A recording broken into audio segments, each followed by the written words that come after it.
Ivanna, it's such a pleasure to meet you. How are you today? Oh, hello. It's such a pleasure to meet you. I'm good. I am a little bit jet lagged, not going to lie, but it's been a wonderful experience getting to actually speak to people that have seen the movie. It's something that I Oh, don't, good. so it's exciting to speak with you today.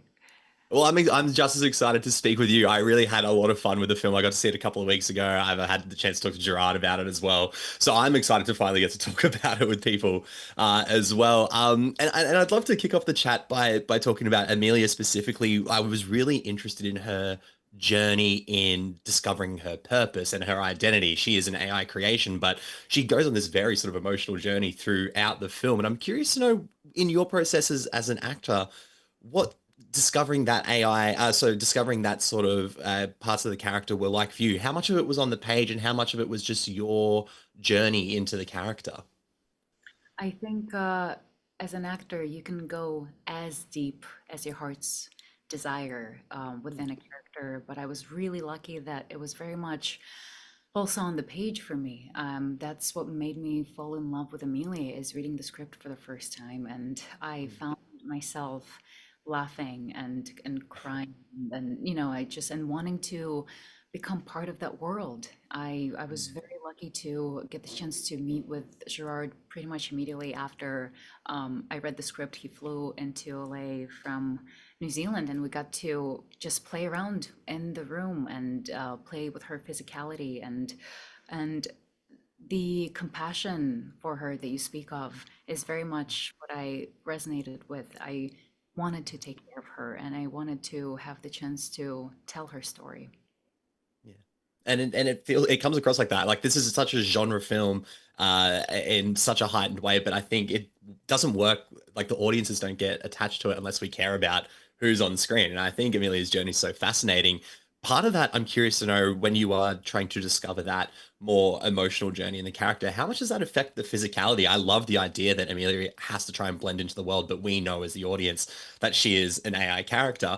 How much of that discovery affects sort of how you decide how her face moves or how the body moves, and what was that sort of process like? Totally. It affects really everything. I mean, the awareness that she is an artificial intelligence affects every move that she makes. It's very, although it's very pre-calculated, what I found interesting playing around with is stillness and the energy within her, what Interesting. moves her. And I learned a great deal, which I'm very grateful for, to my movement coach, Luke, about the confidence in being still.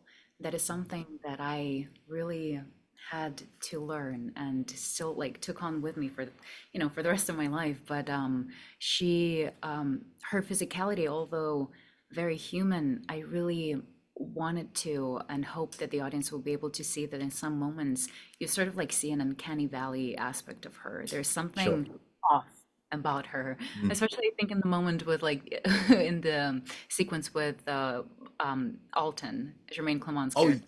yes, yes. Yeah, it's like there's just something off about that girl, and the fact that he's unable to be aware of it is to me is funny. Like, and men just in general, you know what I mean, when they have Yes, yes.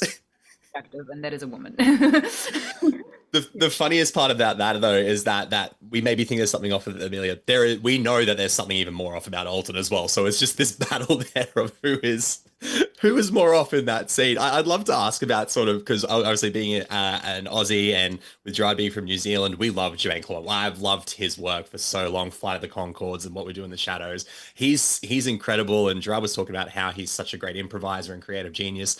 What was that sort of like working with him and sort of that back and forth you guys both have in that scene? And what a dream, really, what a dream working with him. He's so authentically funny. Mm. And that is a gift to have, really, and a gift to have in a partner. And it was at times quite difficult to keep a straight face. No spoilers, but you know the scene I'm talking about. Yes. Yes, I do. Yeah. Yeah. And what was, I have to say, what was special about working with him is getting to be in New Zealand and getting to witness him work with people he's known for like 15 plus years. It's a true community and a family. And I can only imagine how special it is to get to come home and see those you've worked with for most of your like creative life. It's just very moving. It's I've gotten to work with the legends of New Zealand, and that was really a wonderful thing to witness, and something that I resonate with regarding Ukrainian film industry because it's quite Sure. contained, and so everybody knows each other. Mm. I think we see that on screen as audiences when like it takes a village to make a film, but when it is a tight knit community, I think you can feel that passion on screen, and it's always so exciting. I'd love to quickly jump back to the movement as well because I think the final act of this film and the action and the choreography of those fight scenes is truly incredible, and there's some really exciting scenes. I'm curious to know sort of when you do learn fight choreography and you do have to bring that sort of specific movement that Amelia has as an artificial intelligence, what is the process of sort of creating that visual language? Are you learning choreography and then adding sort of robotic movements? Is it a vice versa thing? What was that process like for you in creating that choreography? Really would depend on the time given to us, Sure. and changes within the choreography, because sometimes it would change on the go, and we would have to just Oh, implement it into the scene on the day. But there's also a fundamental aspect of her body language, and it's something that Luke and I got to work on early on in pre-production. We had sort of like a week and a half, 2 weeks before we started filming to talk through the main aspects of her being and how she moves, how she operates. And so that brought me, honestly, it was a great tool to feel confident in how to learn on the day if I had to. And once we established the fundamental aspects of her, we just had the sort of the field to play within. it's all and it's awesome to watch. It's such an explosive, exciting way to end the film. But then Oh, on the other end, oh, it's so much fun. But then on the other end, like the other book end of the film, the opening scene is truly incredible as well. And I got to talk to Gerard about that because I was talking about how I have such a love for those 80s and 90s action thrillers that start in the government war room and they're watching this action scene go down. But he told me that that was the second week of filming for him, and that was his first like massive action scene to film, and he was dreading it, but like he was excited. He said it was the most fun he had on the movie as well. I'm curious to know what your experience was coming into the film and filming this truly explosive action scene to start the filming block.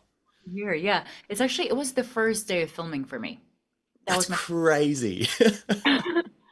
we actually, that was pretty much the only sequence that we actually had the time to practice beforehand. So we had a week. It was sort of like for me, part of being welcomed into Amelia is Right. working sequence.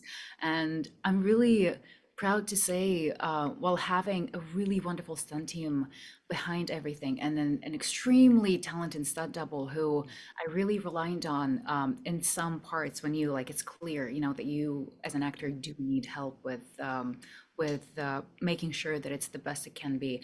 That entire sequence I filmed completely by myself, and Wow. it was there's I think a BTS moment. I'm not sure if it came out already, but you can see sort of the moments of training along with what happened to be. Yes, it has come out. Yeah, yeah. And so you can kind of see that in the training, I don't overextend my arm when I throw the knife. But then, just to tell you about the collaborative process, once we were on set, we Please. had the movement coach be at the monitor. And we kind of like created this way of communicating. We would just like communicate through movements. He would like show me like a sign with his hands, and I would understand what he's speaking of. But we like came to kind of like overextending the arm, so it's like much more fluid. Right. Yeah, yeah. Yeah, so it's all of those things that happened to be on set. That's what we would like. We had, the core of it, and then we would add what looks best on camera, and then as well as like picking up the cup and putting it down. There's like a certain like shape that she does with it. It's like Yeah. a yeah. It's so cool. I think that adds like a rewatch value to it. If we go back and watch it again, just watching all those minuscule things just creates so much more substance to the character. And like I said, I love the physicality of the film. I love the emotional journey. But I'm curious to know how much you get to bring to a character from previous projects. Like if you look at like obviously Pacific Rim Uprising, you're working with robots to an extent. Spy Who Dumped Me, you're an assassin character. There's all these like little tidbits you can pull that sort of come into Amelia in some way. I'm curious to know how much you get to pull from previous roles to help roles that you either are playing or are going to play through there. What do those experience sort of do to inform decisions? I would say I don't think I tend to morph characters into one another, but what they Sure. definitely do is throughout your life, I think they bring such invaluable lessons to me and understanding the human nature and expanding my own understanding of the human psyche and of Mm. myself. So kind of they, in a way, they grow with me, and each one allows for me to hopefully go more in depth into the following character that I get to discover. That's that's incredible.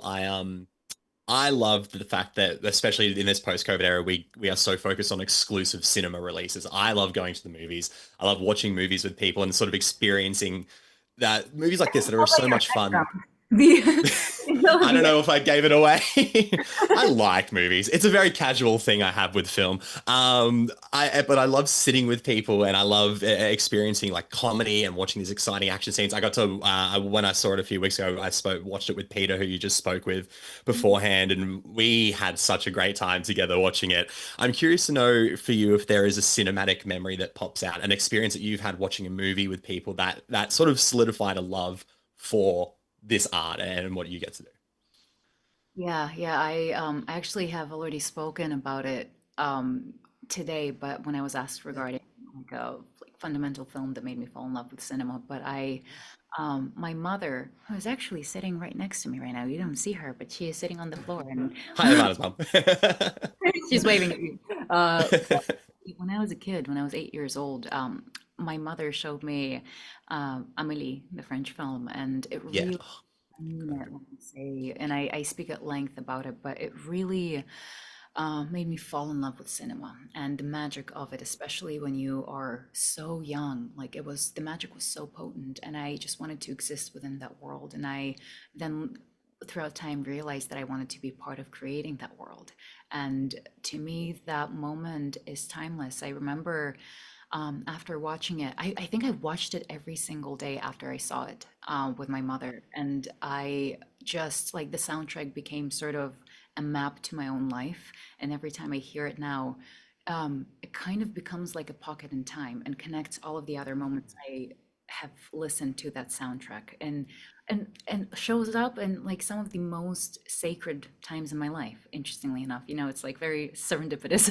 But Yeah, yeah. yeah, I remember after watching it, I started actually, I decided that I wanted to be an actor and explore it. And I started doing like little bits and commercials in Ukraine and then films. And then when I was 11, I remember I watched that film again. I was in the car with my family and like something nearly like dropped on top of my head. And I realized that I wanted to be an actor. And I was so dramatic about it in an actor's fashion. I kind of like told my family to stop the car and they were like, "Are you okay?" And I was like, "I know what I want to do.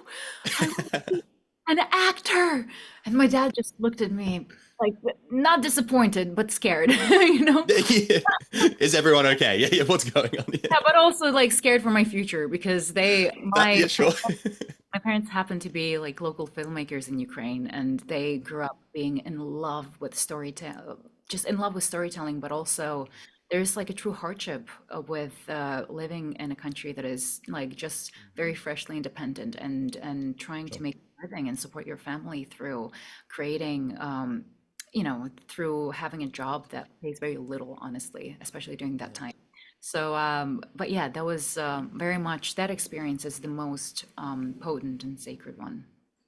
I think for me, that sort of, and because I do ask a lot of people that question, because obviously film is just incredible, but I think it's like no matter who you are, no matter where you're from, no matter what your situation is, like movies are magic and movies have so much magic in them. And I think that's just an incredible part of, you know, what you guys do. And then we get to talk to you about it. And us who love it, we get to experience it all together. So no, I think that's incredible. Thank you so much for sharing that. Ivana, that's my time, unfortunately. Thank you so much for taking the time to chat. I really do appreciate it. I loved the film. I had so much fun with it, and I hope we get to talk again soon for whatever you got coming up. I really appreciate your time.